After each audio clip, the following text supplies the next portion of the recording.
सास का अखाड़ा बहू ने पछाड़ा। माँ जी, ये कैसे बना रही है शिमला मिर्च? नहीं नहीं नहीं, ऐसी कोई नहीं खाएगा। आप हटिए, मैं बनाती हूँ। कोई नहीं खाएगा? अरे तेरे मायके वालों के लिए नहीं बना रही हूँ, अपने पति, बेटे और बेटी के लिए बना रही हूँ। और वो लोग शिमला मिर्ची ऐसी ही पिछले कई सालों से खाते आ रहे हैं। बहू बहू हो ना, थोड़ा सोच समझ कर जबान खोला करो, समझी? माँ जी, फिर तो मैं यही कहूँगी कि आपको खाना बनाना आता ही नहीं। बहू शिमला मिर्च बना लेती है, लेकिन अपने अंदाज में। फिर खाने के टेबल पर, ये सब्जी क्या बहू ने बनाई है? आज बहुत अलग लग रही है। भाभी, रंग तो बड़ा अच्छा दिख रहा है सब्जी का। अरे नहीं नहीं, मुझे तो माँ के हाथ वाली खानी थी।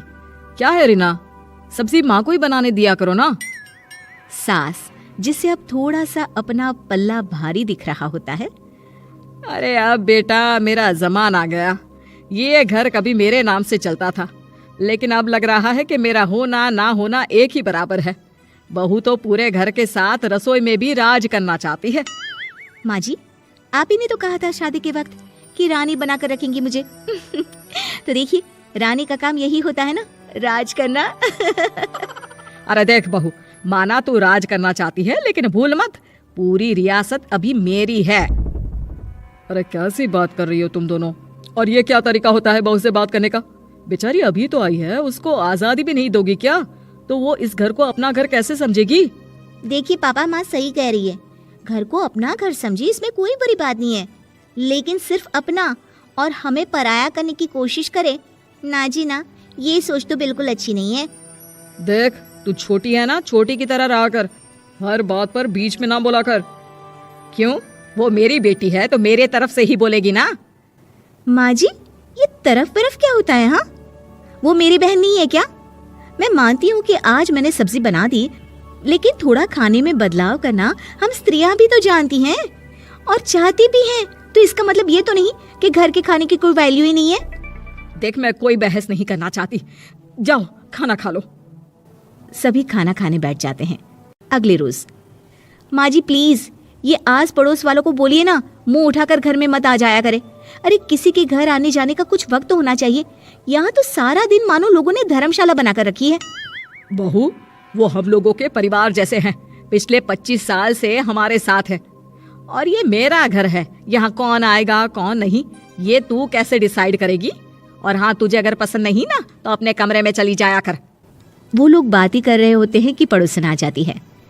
अरे बहन, हम लोगों ने जागरण रखा है माता का आज रात, सुबह का भंडारा भी, तो बहू रानी को लेकर आना। आना हाँ बिटिया? अच्छा चलती हूँ, और घरों में भी निमंत्रण देना है। अरे हाँ हाँ, हम जरूर आ जाएंगे। वैसे किस किस को बुला रही हूँ?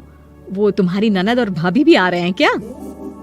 माँ, क्या आप इनके पूरे खानदान को जानती हैं? अरे भाभी ने ही तो मेरी ननद की शादी की पूरी तैयारियां कराई थी, और मेरे मायके में भी पापा की मौत के बाद वहाँ रहकर इन्होंने ही मुझे संभाला था। इतना तो कोई किसी के लिए नहीं करता।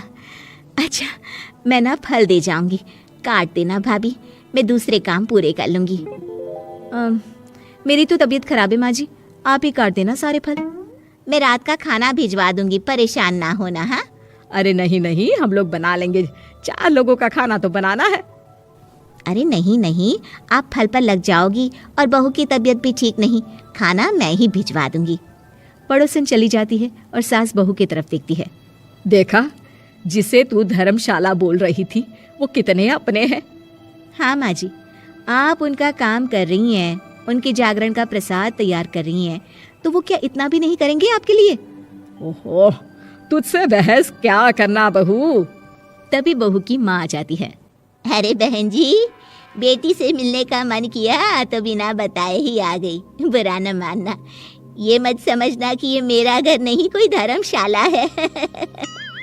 अच्छा अच्छा, तो ये घर पर आए मेहमानों को घर नहीं, धर्मशाला वाला समझाने वाली आप ही हैं। वैसे आपको खुशी होगी कि आपकी बेटी के संस्कार भी ऐसे ही हैं। अरे माँ, किन बातों को सुन रही हो? आओ अंदर आ जाओ माँ। माँ बेटी के साथ अंदर आती है तो उसे अचार की महक आती है। हाय रे, कितनी अच्छी महक है। क्या बनाया है बहन जी? अचार बनाया है। आपकी बेटी बोल रही थी कि आप लोग कुछ अलग तरीके से बनाते हैं। मैं तो बस ऐसे ही। हम लोगों के घर पर तो अचार टिकता ही नहीं है। अरे आता ही किसे है अचार बनाना। लेकिन जैसे ही बेटी माँ को कमरे में ले जाती है, क्या है माँ, क्यों आ गई यहाँ पर, बताकर तो आना चाहिए। अरे कैसी बात कर रही है बेटी, माँ को बेटी से मिलने का मन किया तो क्या माँ नहीं आ सकती? आ सकती है माँ, क्यों नहीं, लेकिन तू ना पूरा खेल बिगाड़ रही है। खेल? कैसा खेल बेटी? मुझे भी तो बता देती तो मैं भी खेल लेती। माँ जब से शादी करके इस घर में आई हूँ ना, सासू माँ ने मेरा घर का रट लगा कर रखा है। अब मैं ये बताना चाहती हूँ कि यहाँ मैं आ गई हूँ। कोई भी चीज जो पहले होती थी वो ठीक नहीं थी, तो मैं उसे परफेक्ट करूंगी। अच्छा, यानी बात सिंहासन की है कि पहली रानी को उतारना है। हाँ माँ, तुम्हें जो समझना है समझो, लेकिन बात तो यही है।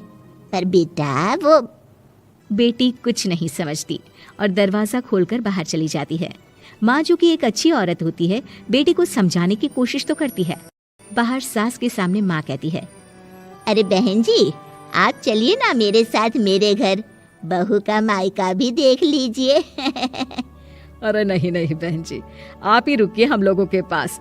शाम को जागरण है, वहाँ ले चलेंगे, उसी का प्रसाद तैयार कर रही हूँ। अच्छा, हमें भी तो सिखा दीजिए कैसे तैयार करते हैं। अरे कैसी बात कर रही हो माँ, कितने जागरण करवा चुकी हो तुम। देख बेटी, एक बात गांठ बांध ले, हर बेटी माँ के घर जो होता है वो देखती है, लेकिन सीखती वो सास के पास ही है। सास का संस्कार वो अपनी सास से सीखती है, जो वो अपनी बहू को देती है। तो बेटी, यहाँ के रीति रिवाज, रहन सहन, बोली भाषा अपनी है, जिसे तुझे ना सिर्फ फॉलो करना है बल्कि सीखना भी है। और जहाँ तक सवाल है पूरे घर की रानी बनने का, तो जब तक तेरी सास महारानी है तू रानी ही तो रहेगी, क्यों बेटा? बहू माँ की बात समझ जाती है और सास भी बहू की माँ का मन ही मन शुक्रिया अदा करती है।